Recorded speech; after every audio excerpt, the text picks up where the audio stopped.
Hi, I am Deepika, your Opto educator. I am here to help you crack your exams like MCRA, RRB, and other ophthalmic exams. So let's get started with question number 1. A patient with a 1 mm difference in pupil size that remain constant in both light and dark is likely to have. एक patient है जिसमें 1 mm का difference है उसके प्यूपिल size में, और light condition और dark condition दोनों में वो डिफरेंस कैसा रहता है, बिल्कुल सेम रहता है, कांस्टेंट रहता है. Options are Horner syndrome, Adie tonic pupil, physiological anisocoria, third nerve palsy.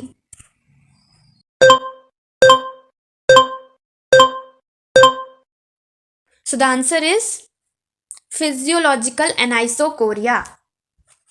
देखिए, जो हमारा फिजियोलॉजिकल एनाइसोकोरिया है, इसमें क्या होता है कि जो प्यूपिल का साइज है उसमें कितने का डिफरेंस होता है, 1 mm का डिफरेंस होता है, 1 mm का डिफरेंस होता है. ठीक है, जैसे कि देखो यहाँ पे इस कंडीशन में भी आपको दिख रहा है, इस कंडीशन में भी, यहाँ पे भी और यहाँ पे भी. यहाँ क्या हो रहा है कि जो डिम लाइट होती है, डिम लाइट में और ब्राइट लाइट दोनों में ये डिफरेंस सेम है. यहाँ पे देखो दिखाया गया है कि ये ब्राइट लाइट में लाइट पड़ रही है तब भी वो डिफरेंस सेम है, उसमें कोई चेंजमेंट नहीं आ रहा है. पर डार्क कंडीशन में ये जो डिफरेंस है ये इंक्रीज हो रहा है, तो ये क्या हो जाएगा, ये कौन सा सिंड्रोम हो जाएगा, देन ये हॉर्नर सिंड्रोम हो जाएगा, फिजियोलॉजिकल सिंड्रोम नहीं रहेगा. फिर Which of the following is the gold standard for diagnostic narrow angle glaucoma? Gold standard for diagnostic narrow angle glaucoma. इसके लिए सबसे अच्छा डायग्नोस्टिक टूल बताना है आपको, क्या है? Options are non contact tonometry, gonioscopy, B scan, ultrasound, visual field analyser.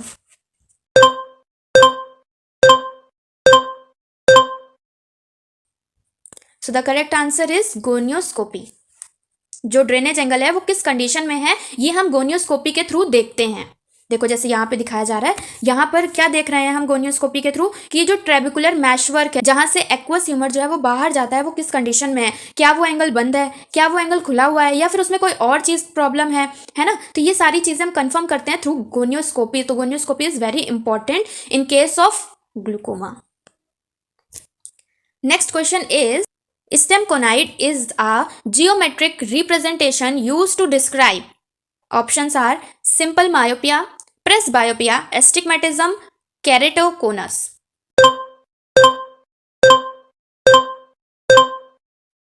So the correct answer is astigmatism.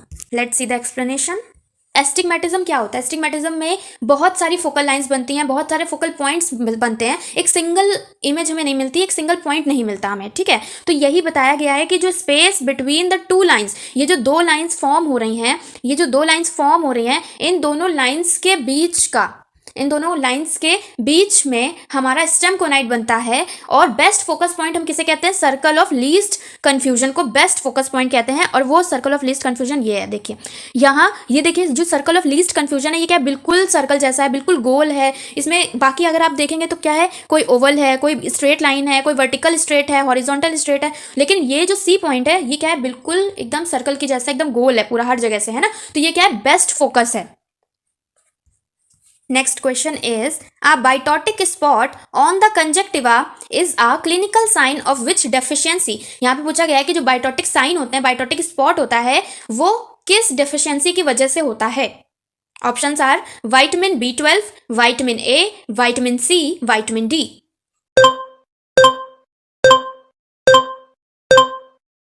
So the correct option is vitamin A. Vitamin A की डिफिशियंसी से हमें बाइटोटिक स्पॉट देखने को मिलता है. देखिए विटामिन ए क्या है, हमारी आईज के लिए विटामिन ए एक तरीके से मॉइस्चराइजर का काम करता है. ठीक है, अगर विटामिन ए की कमी हो जाएगी तो हमारी जो कंजक्टिवा है, हमारा जो बल्बर कंजक्टिवा है, या हमारा जो कंजक्टिवा है वो कैसा हो जाएगा, रफ हो जाएगा. वो कैसा हो जाएगा, उसमें बाइटोटिक स्पॉट्स बनने लगेंगे. अब जब रफनेस आ रही है तो जैसे हमारे स्कैल्प पे क्या होता है कि जब डैंड्रफ हो जाता है, डैंड्रफ किस वजह से होता है, ड्राइनेस की वजह से, तो ऐसे ही डैंड्रफ पार्टिकल्स निकलने लगते हैं.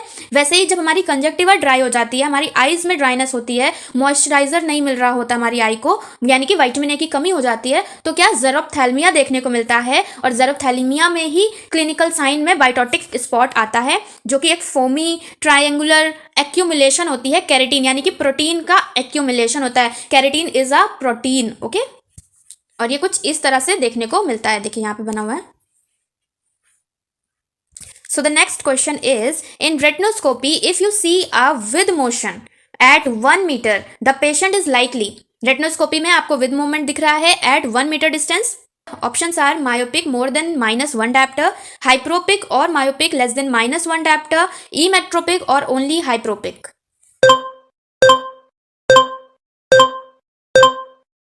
So the correct option is hyperopic and myopic less than -1 diopter।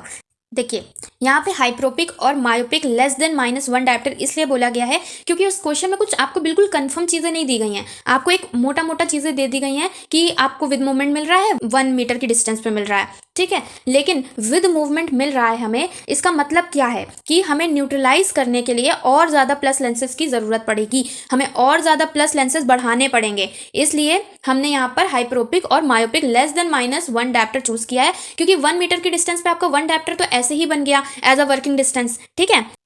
What is the standard distance for testing near visual equity? Near visual equity को हम कितनी दूरी से करते हैं या उसका एक स्टैंडर्ड डिस्टेंस क्या है? Options are 25 centimetre, 33 centimetre, 40 centimetre, 60 centimetre.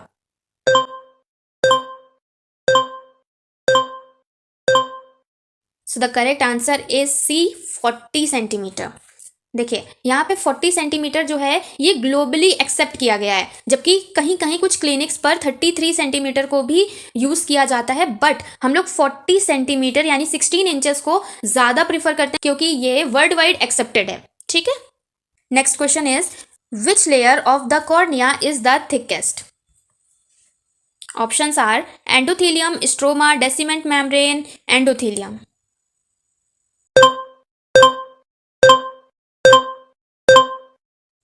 So the correct answer is stroma. देखिए स्ट्रोमा जो है ये 90% एरिया कवर कर लेती है कॉर्निया का, क्योंकि ये सबसे ज़्यादा थिकेस्ट लेयर होती है। The Schirmer second test specifically measures, जो शिमर सेकेंड टेस्ट है ये क्या मेजर करता है? Options are total tear secretion, reflex tear secretion, basic tear secretion या फिर tear film stability.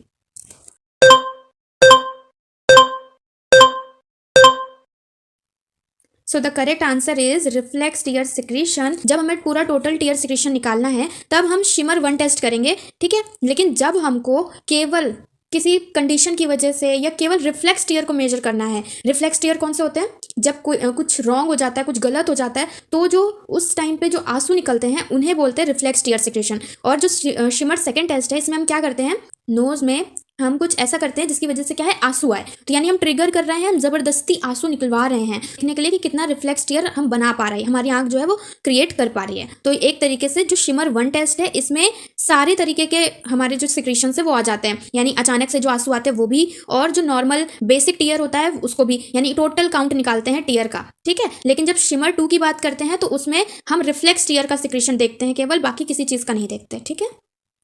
Which prism base direction is used to correct एक्सोफोरिया? एक्सोफोरिया को correct करने के लिए हम किस टाइप का प्रिज्म बेस यूज करते हैं? Options are base in, base out, base up, base down.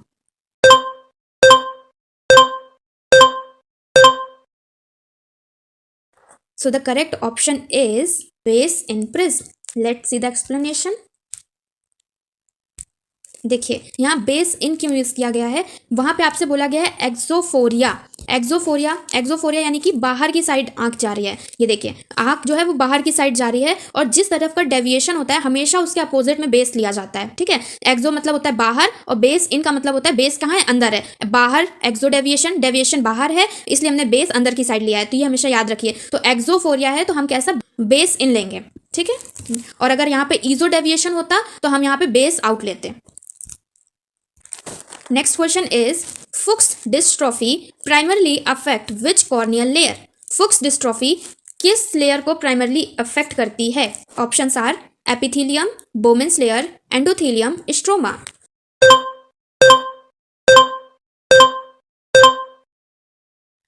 So the correct answer is C endothelium.